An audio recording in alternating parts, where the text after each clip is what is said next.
Good morning students. आज हम लोग शिक्षा का उद्देश्य निबंध का आगे अध्ययन करेंगे। बच्चों, आप लोग अपनी बुक को खोल लीजिए। ये निबंध जो है डॉक्टर संपूर्णानंद द्वारा लिखा गया है। आत्म साक्षात्कार का मुख्य साधन योगाभ्यास है। योगाभ्यास सिखाने का प्रबंध राज्य नहीं कर सकता, ना पाठशाला का अध्यापक ही इसका दायित्व ले सकता है।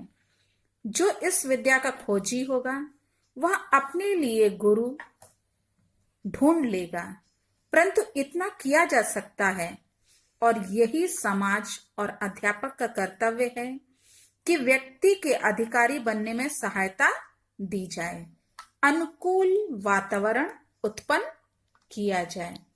बच्चों, इस गद्यांश में जो संपूर्णानंद जी हैं, उन्होंने ये बताने का प्रयास किया है कि आत्म साक्षात्कार हेतु योगाभ्यास की दृष्टि से शिक्षक और समाज दोनों की भूमिका महत्वपूर्ण है। मतलब कि यदि छात्र जो है आत्म साक्षात करना चाहता है तो इन दोनों की मदद के द्वारा वो यह कार्य कर सकता है। यहां पे लिखा है कि आत्म साक्षात्कार का मुख्य साधन क्या है? योगाभ्यास। मतलब योग के द्वारा है हम अपनी इंद्रियों को क्या कर सकते हैं? अपने वश में कर सकते हैं।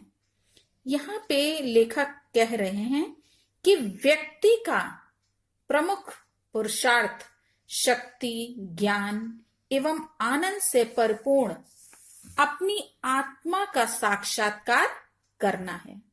अपने आप को पहचानना बहुत जरूरी है। अपनी आत्मिक शक्तियों का ज्ञान ही क्या है? आत्म साक्षात्कार कहलाता है। और आत्म साक्षात्कार का प्रमुख साधन क्या बताया है? योग का अभ्यास करना, यानी अपने हृदय को, मन को इधर उधर भटकने से क्या है? रोकना है। योगाभ्यास एक आध्यात्मिक साधना है जिसके माध्यम से क्या होता है? मनुष्य का चित्त जो है, मन जो है, जो कि चंचल होता है, वो क्या हो जाता है? एकाग्र हो जाता है, तथा वह अपनी आत्मिक शक्तियों को पहचानने और उसके विकास में, उसकी प्रगति में वो क्या समर्थ होने लगता है। परंतु योगाभ्यास सिखाने के लिए राज्य अथवा विद्यालय विशेष सहायक सिद्ध नहीं होते। यहां पहली ही लाइन में बता दिया है कि राज्य नहीं कर सकता और ना पाठशाला यानी विद्यालय। यहां पे कह रहे हैं कि जिसमें जिज्ञासा और लगन होगी, ठीक है, वह स्वयं ही एक दिन योगाभ्यास सिखाने वाले गुरु को यानी आचार्य को खुद ही खोज लेगा।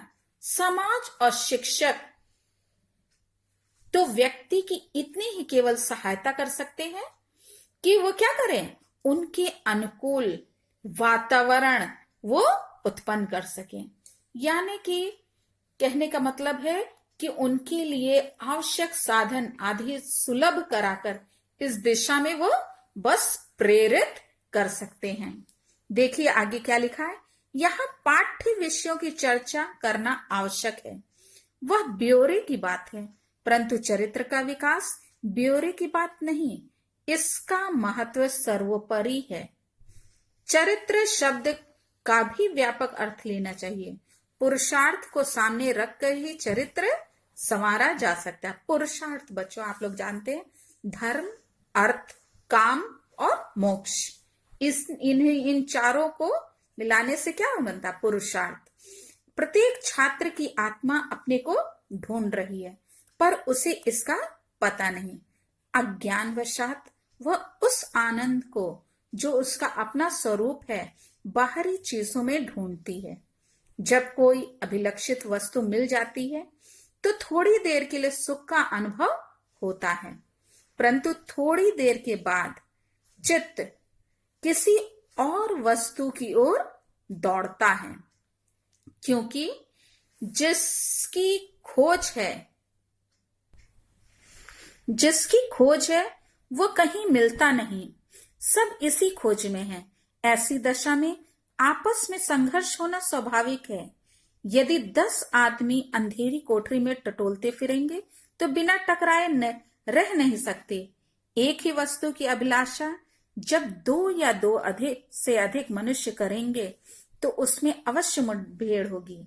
चीज का उपयोग तो कोई एक ही कर सकेगा। इस प्रकार ईर्ष्या, द्वेष, क्रोध बढ़ते रहते हैं। ज्ञान और शक्ति की कमी से सफलता कम ही मिलती है। इससे अपने ऊपर ग्लानि होती है। दृश्यमान सुखों के नीचे एक मूक वेदना टीसती रहती है। यहाँ पे बच्चों ये संपूर्णानंद जी बताना चाह रहे हैं कि मनुष्य जो है वो क्या करता है, सांसारिक चीजों में सुख ढूंढने में लगा रहता है। उन चीजों से कैसी शांति मिलती है या सुख की अनुभूति होती है, वो क्षणिक होती है। किंतु ईश्वर भक्ति में, ईश्वर की शरण में, ईश्वर के भजन कीर्तन से जो आनंद की प्राप्ति होती है, या फिर किसी की भलाई करने से, किसी के लिए हम जब निस्वार्थ भाव से कोई कार्य करते हैं तो उससे जो सुख और शांति की अनुभूति होती है वो क्या होती है, असीमित होती है, कभी ना समाप्त होने वाली होती, वो क्षणिक नहीं होती है। ये बताना चाह रहे। इसलिए मनुष्य को धर्म के काम करने आवश्यक है। अपने चरित्र का विकास करने के लिए, अपने चरित्र को अच्छा बनाने के लिए हमें उन कार्यों को करने की आवश्यकता है जिससे क्या हो, असीमित शांति का अनुभव हो, सुख की अनुभूति हो। यह अध्यापक काम है कि वह अपने छात्र में चित्त एकाग्र करने का अभ्यास डाले। यहाँ पे अध्यापक के दायित्व को बताया जा रहा है कि वह छात्र में एकाग्रता का गुण जो है वो उत्पन्न करे, ताकि उसका मन जो है इधर उधर ना भटके। एकाग्रता ही आत्म साक्षात्कार की कुंजी है। यहाँ बता रहे हैं कि चित्त की एकाग्रता से ही आत्म साक्षात्कार संभव होता है। एकाग्रता का उपाय यह है कि छात्र में मैत्री, करुणा, मुदिता और उपेक्षा का भाव उत्पन्न किया जाए। यहाँ बता रहे हैं कि चित्त की एकाग्रता का उपाय है कि छात्रों में सात्विक भाव उत्पन्न किया जाए। कैसा भाव? सात्विक भाव उत्पन्न किया जाए और उसे निष्काम कर्म के में प्रवृत्त किया जाए। वह दूसरों के, लिखा है क्या उसमें, उसे निष्काम कर्म में प्रवृत्त किया जाए। दूसरों के सुख को देखकर सुखी होना और मैत्री और दुख देखकर दुखी होना करुणा है। किसी को अच्छा काम करते देखकर प्रसन्न होना और उसका प्रोत्साहन करना मुदिता और दुष्कर्म का विरोध करते हुए अनिष्टकारी से शत्रुता ना करना उपेक्षा है। ज्यों ज्यों यह भाव जागते हैं त्यों त्यों ईर्ष्या द्वेष की कमी होती है। यहाँ ये बताना चाह रहे हैं कि जब छात्र दूसरे के दुख को देखकर सुखी होने लगे तो समझना चाहिए कि उसमें मैत्री भाव उत्पन्न क्या हो गया है। ये दूसरों के सुख को देखकर यदि सुखी होने लगे तो क्या समझना चाहिए कि उसमें मैत्री भाव उत्पन्न हो गया।